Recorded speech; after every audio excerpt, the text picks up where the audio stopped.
Tom, before we dive into these bridesmaid suburbs, what are you noticing with house prices trends at the moment?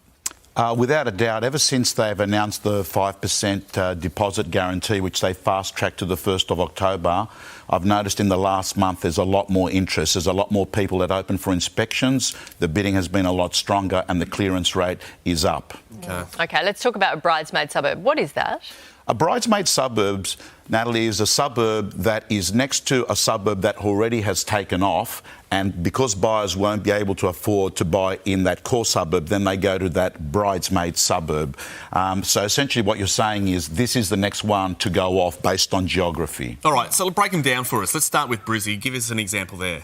So in Brisbane, what you'll see is, and I think they're going to come up on the screen there, what you'll see is Mirari there is significantly lower than Cannon Hill by around $300,000-$400,000. And what we're saying is that that suburb's got a lot of the benefits of Cannon Hill, and as people get priced out of Cannon Hill, they'll move to that suburb. So that basically says that there's a lot of upside in that suburb. Let's look at Sydney.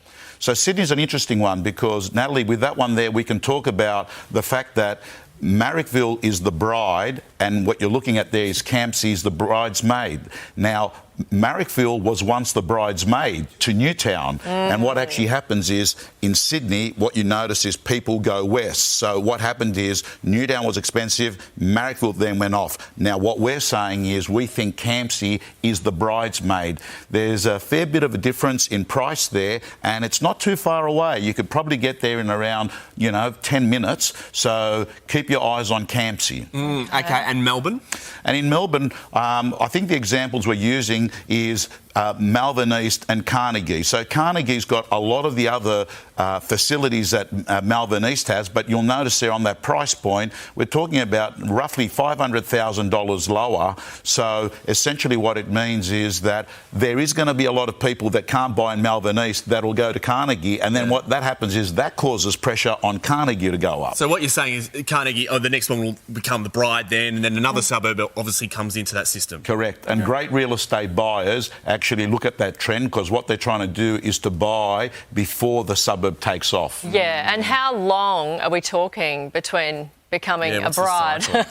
So, Natalie, usually it's one market upswing, and it's hard to pick those. It could be 1 year, it could be 5 years, 6 years. But if you have a look at examples, let's look at the Marrickville Newtown example. That's roughly been about 4 or 5 years. But it's all dependent on what happens with the overall market. It's not like, the market will go up only in the bridesmaid suburb but not in the bride. Yes. All the market goes up. OK. Tom, thanks for breaking it down for us today. Thank you. We'll look out for our bridesmaids. Thank you.